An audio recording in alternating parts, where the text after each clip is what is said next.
यकीन करो ममता, कसम से मैं तो बस आ ही रहा था, पर ऐन मौके पर इमरजेंसी केस आ गया तो मैं मना कैसे करता, बताओ जरा। अच्छा जी, पर एक बात तो बताओ, भला ऐसी कौन सी इमरजेंसी थी जो सारे सीनियर डॉक्टर्स हैंडल नहीं कर पाए और वहां लास्ट ईयर के डॉक्टर रोहित को बुलाना पड़ा? कसम से चप्पल भिगोकर बेइज्जती कैसे करते हैं, ये तो कोई तुमसे सीखे। ये रोहित है, जिसके एमबीबीएस का ये आखिरी साल है। इसीलिए ममता रोहित को प्यार से डॉक्टर साहब कहकर ही बुलाती थी। ममता और रोहित की मुलाकात एक मंदिर में हुई थी और पहली नजर में ही दोनों एक दूसरे को दिल दे बैठे थे। रोहित ममता से बहुत प्यार करता था और दोनों के बीच मुलाकातों का सिलसिला भी चल पड़ा था। डॉक्टर साहब, इतने दिन हो गए हमें मिले हुए, पर आपने कभी अपने घर वालों के बारे में नहीं बताया। मुझे भी तो पता चले कि मेरी ससुराल आखिर कहाँ होने वाली है। अब बताइए ना, कौन कौन है आपके घर में?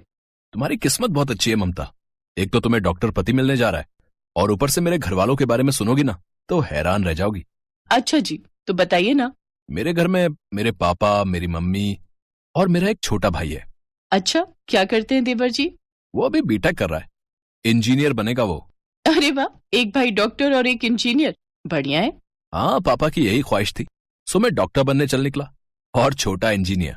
और हाँ मैडम, शादी के बाद ना तुम हमारे यहाँ रानी बनकर रहोगी। अच्छा, मैं और रानी? क्यों, आप किसी महल में रहते हैं? नहीं, महल तो नहीं है, पर महल से कम भी नहीं है। शानदार हवेली है हमारी, कई सारी गाड़ियां हैं और गांव में हमारे पास इतनी जमीन है कि पूरा दिन घूमती रहोगी तो भी पूरी नहीं देख पाओगी। अच्छा, तो आपकी ये हवेली है कहाँ? मतलब कहाँ है आपका गांव? अरे वही तो। Hello, yes sir. जी सर, मैं बस अभी आता हूँ। क्या हुआ? Mamta, I am so sorry, तुम कैब कर लेना, एक और माँ और बच्ची को लाए हैं, बहुत क्रिटिकल हैं दोनों, एक्सीडेंट केस है। हे भगवान, आप जाइए जल्दी और मेरी चिंता मत करना। ममता को रोहित पर बहुत गर्व था, साथ ही वो ये भी जानती थी कि जिस प्रोफेशन में रोहित है, शादी के बाद भी उसे बहुत एडजस्ट करना पड़ेगा। वो एक समझदार लड़की थी, रोहित भी इसीलिए उसे बहुत चाहता था। लेकिन जब रोहित ने अपने घर पर ममता का जिक्र किया तो ममता के परिवार की माली हालत के बारे में जानने के बाद उसके घर वालों ने इस रिश्ते से साफ इनकार कर दिया। रोहित ने उन्हें मनाने की बहुत कोशिश की, लेकिन वो ममता को एक नजर देखने तक के लिए राजी नहीं हुए। लेकिन रोहित ने भी हार नहीं मानी। दिन गुजरे और फिर रोहित और ममता ने खुद ही शादी कर ली। रोहित के घर वालों ने उनसे कोई ताल्लुक नहीं रखा और फिर एक दिन, डॉक्टर साहब, हम यहाँ क्यों आए हैं? अब वो देखो, तुम्हारा सरप्राइज, हमारी नई गाड़ी। क्या? अरे वाह, क्या सच में ये हम खरीदने वाले हैं?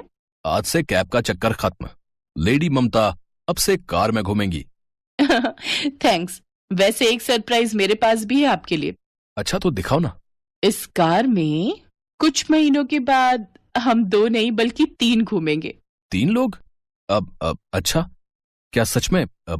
तुम सच कह रही हो ममता? हाँ, ये सच है, आप पापा बनने वाले हो। रोहित और ममता बहुत खुश थे। हालांकि रोहित के घर वालों का साथ ना होने का उन्हें दुख जरूर था, लेकिन फिर भी वो दोनों एक दूसरे के लिए काफी थे और अब तो उनका बच्चा भी इस दुनिया में आने वाला था। पूरे 9 महीने के बाद ममता ने एक प्यारे से बेटे को जन्म दिया, जिसका नाम दोनों ने मिहिर रखा। सब कुछ अच्छा चल रहा था, लेकिन फिर वो दिन भी आया जिसने ममता की सारी दुनिया ही पलट कर रख दी। एक दिन जब रोहित अपनी कार से हॉस्पिटल जा रहा था, तभी एक भयानक सड़क हादसे में उसकी मौत हो गई। ममता अचानक से बिल्कुल अकेली पड़ गई और बेसहारा भी। रोहित के जाने का दुख और ऊपर से छोटे से बच्चे की जिम्मेदारी। ममता को कुछ समझ नहीं आ रहा था कि वो क्या करे। क्यों चले गए आप हम दोनों को छोड़कर? मैं कैसे रहूंगी आपके बिना? मेहर को कैसे संभालूंगी? यूं तो रोहित बहुत अमीर घर से था, लेकिन ममता से शादी करने की वजह से उसके पास वही पैसा था जो उसे अस्पताल में नौकरी करके मिलता था। ममता की आर्थिक हालत खराब होती चली गई। मकान का किराया न दे पाने की वजह से उसे अब एक छोटी सी खोली में रहना पड़ रहा था। ममता के माता पिता भी इस हालत में नहीं थे कि उसकी कुछ मदद कर सकें। ममता ने कई जगह नौकरी ढूंढने की कोशिश की, लेकिन छोटे से बच्चे के साथ उसे कहीं नौकरी नहीं मिली। फिर एक दिन ममता की नजर अखबार में छपे एक विज्ञापन पर पड़ी। घर का काम करने के लिए एक बाई चाहिए। हे भगवान, लगता है अब यही काम करना होगा, क्योंकि एक बाई का काम करके ही मैं मेहर को हर वक्त अपने साथ रख सकती हूँ। रानी बनने जा रही ममता अब अपने बच्चे के लिए बाई बनने को भी तैयार हो गई थी।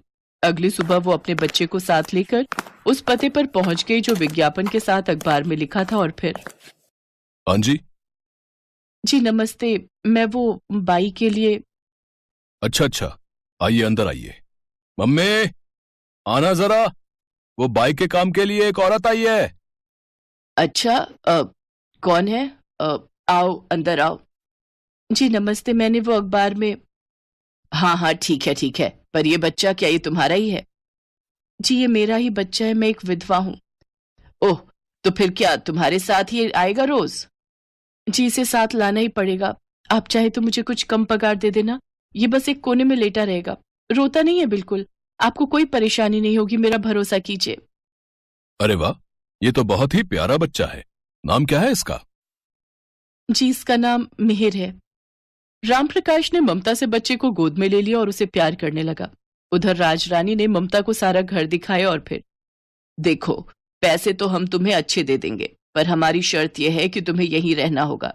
एक कमरा दे देंगे तुम्हें और पूरे दिन घर के सारे काम तुम्हें ही करने होंगे। बोलो मंजूर है?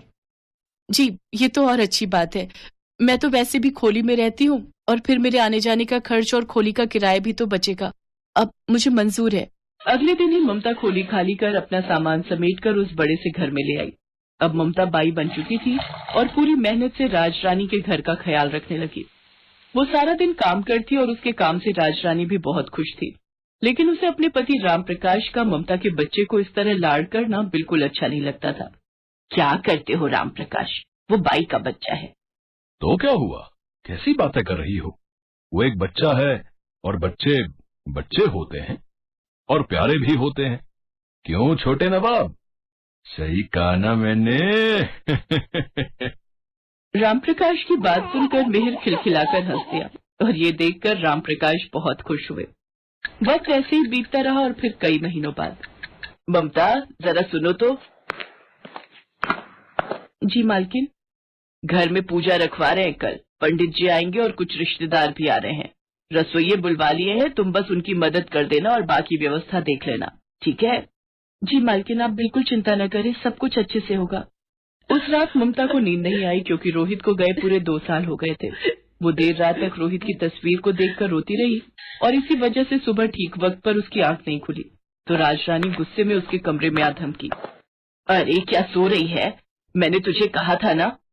जी जी जी, अरे इतनी देर हो गई, माफ कर दीजिए मालकिन, मैं बस वो नहा धोकर सब काम देखती हूँ। ममता हड़बड़ा कर उठी और अपने हाथ में पकड़ी रोहित की तस्वीर को उसने अपनी चटाई पर ही छोड़ दिया और खुद नहाने के लिए जाने लगी। लेकिन तभी राजरानी की नजर रोहित की तस्वीर पर पड़ी और वो बुरी तरह चौंकते हुए बोली, ये तस्वीर तुम्हारे पास कैसे आई? जी जी ये मेरे पति हैं। ममता की बात सुनते ही राजरानी ने अपना सर पकड़ लिया। वो वहीं रोते हुए जमीन पर बैठ गई और फिर अगले ही पल उसने ममता और मिहिर को अपने गले लगा लिया। राजरानी रोए जा रही थी लेकिन ममता को कुछ समझ नहीं आ रहा था। फिर राजरानी उन दोनों को लेकर बाहर हॉल में आई। हॉल में एक बड़ी सी तस्वीर लगी थी जिस पर फूल मालाएं चढ़ी हुई थी। असल में वो तस्वीर रोहित की थी। उस तस्वीर को देखकर ममता फूट फूट कर रोने लगी। राजरानी के भी आंसू नहीं थम रहे थे। वो रोते हुए बस मिहिर को चूमे जा रही थी। भगवान ने मुझे मेरा बच्चा लौटा दिया। ये क्या बात है, तुम रो क्यों रही हो? और ये बाई, इसे क्या हुआ, ये क्यों रो रही है? बाई नहीं, बहू है ये इस घर की, हमारे रोहित की पत्नी है ये। रामप्रकाश ने फौरन पलटकर ममता को देखा लेकिन कुछ कह नहीं सके। आप बिल्कुल चिंता मत कीजिए। मैं जानती हूँ कि मैं इस घर की बहू कहलाने लायक न पहले थी और ना हूँ। बस इस पूजा में शामिल हो जाओ, उसके बाद मैं चली जाऊंगी मिहिर को लेकर और फिर कभी आप लोगों को अपनी मनहूस शक्ल नहीं दिखाऊंगी। अब नहीं, हमें हमारी गलतियों की इतनी बड़ी सजा मत दो बेटी। अपने बेटे को तो हम खो ही चुके हैं, पर अब हमारे पोते को हमसे दूर मत करो। और रही बात तुम्हारी, तो खोट तुम में कभी नहीं था मेरी बच्ची, बल्कि गलत तो हमेशा से हम ही थे। रोहित सही था, तुम लाखों में एक हो और हर तरह से हमारे घर की बहू कहलाने के लायक हो। क्यों रोहित की माँ, सही कहा ना मैंने? राजरानी के मुंह से शब्द नहीं निकले लेकिन उसके आंखों से बहते आंसुओं ने उसके दिल का हाल बता दिया था। उसने पहली बार मिहिर को गोद में उठाया था और अब वो किसी भी हालत में उसे खुद से दूर नहीं करना चाहती थी और ममता को भी दिल से अपनी बहू मान चुकी थी। हेलो दोस्तों, कैसे हैं आप